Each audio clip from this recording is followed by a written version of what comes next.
அகத்தியர். அவர் பேர் கேட்டிருக்கீங்களா? அவரோட போதனைகள் நம்ம வாழ்க்கை, ஆரோக்கியம், கர்மா எல்லாத்தையும் பத்தி ரொம்ப ஆழமா பேசுது. அந்த பழங்காலத்து ஞானம் நமக்காக என்னென்ன ரகசியங்கள வச்சிருக்கு, வாங்க அத பத்தி தான் இப்ப பார்க்க போறோம். நம்ம வாழ்க்கை சில சமயம் ஒரு முடிவே இல்லாத ஏணில ஏறுற மாதிரி தோணும் இல்லையா? போய்க்கிட்டே இருக்கோம், ஆனா சேர வேண்டிய இடம் மட்டும் கண்ணுக்கு தெரியவே தெரியாது.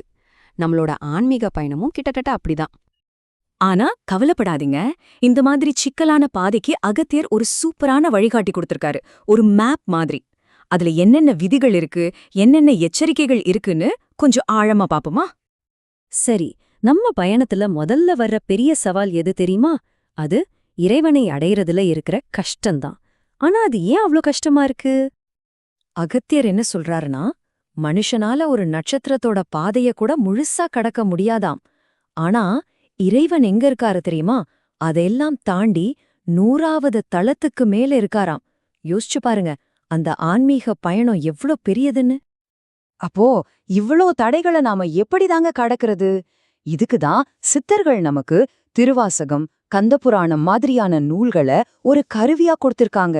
இந்த நூல்களை படிக்கிறது அந்த 99 தடைகளையும் தாண்டி போறதுக்கு ஒரு ஆன்மீக ஏணி மாதிரி நமக்கு உதவும். ஆனா அந்த ஏணில ஏறுறதுக்கான முதல் படி வெளியில எங்கேயும் இல்ல, அது நமக்கு உள்ளேயே தான் இருக்கு. அது என்னன்னா, நம்ம மனசோட தூய்மைதான். இந்த காட்சி அகத்தியரோட விதிய ரொம்ப சிம்பிளா சொல்லுது. பாருங்க, விதி ரொம்ப எளிமையானதுதான். மனசுல கெட்ட எண்ணத்தை வச்சுக்கிட்டு நீங்க எத்தனை கோவிலுக்கு போனாலும் ஒரு பிரயோஜனமும் இல்ல. ஆனா தூய்மையான இதயத்தோட நீங்க கும்பிட்டா இறைவன் கண்டிப்பா நன்மைகளை செய்வான். அப்போ இதிலிருந்து நாம புரிஞ்சுக்க வேண்டிய முக்கியமான விஷயம் இதுதான். நீங்க வெளியில செய்யற பூஜை புனஸ்காரங்களை விட உங்க உள்மனசு எவ்வளவு தூய்மையா இருக்கிறதுக்கு தான் அதிக சக்தி இருக்கு. இதுதான் அகத்தியர் சொல்ற முதல் மற்றும் மிக முக்கியமான பாடம். சரி, இப்போ ஆன்மீக பாதையிலிருந்து நம்ம உடம்பு ஆரோக்கியம் சம்பந்தப்பட்ட பாதைக்கு வருவோம். இங்கேயும் அகத்தியர் நம்ம வாழ்க்கையோட ஒரு முக்கியமான கட்டத்தை பத்தி எச்சரிக்கிறாரு. ஒரு நோய் எப்படி உருவாகுதுன்னு இந்த படம் ரொம்ப அழகா காட்டுது பாருங்க. 18ல இருந்து 20 வயசுக்குள்ள நாம என்ன சாப்பிடுறோமோ அதுதான் நம்ம 40 வயசுல நம்ம ஆரோக்கியத்தை தீர்மானிக்குது. சின்ன வயசுல நாம பண்ற தப்புக்கு வயசான காலத்துல தீர்வு தேடி ஓடி என்ன பிரயோஜனம் சொல்லுங்க? அகத்தியர் இது ரொம்ப தெளிவா சொல்றாரு. பல வருஷமா நம்ம உடம்புக்குள்ள வளர்ந்த ஒரு நோய 1-2 வருஷத்துல சரி பண்ணிட முடியாது. ஆரோக்கியம்ங்கிறது ஒரு நாள்ல வர்றதில்ல, அது ஒரு நீண்ட கால முதலீடு. நம்ம வாழ்க்கை ஏன் இவ்ளோ கஷ்டமா இருக்குன்னு எப்போதாவது யோசிச்சிருக்கீங்களா? நம்ம கஷ்டங்களுக்கு பின்னால ஒரு கண்ணுக்கு தெரியாத கணக்கு இருக்குன்னு அகத்தியர் சொல்றாரு.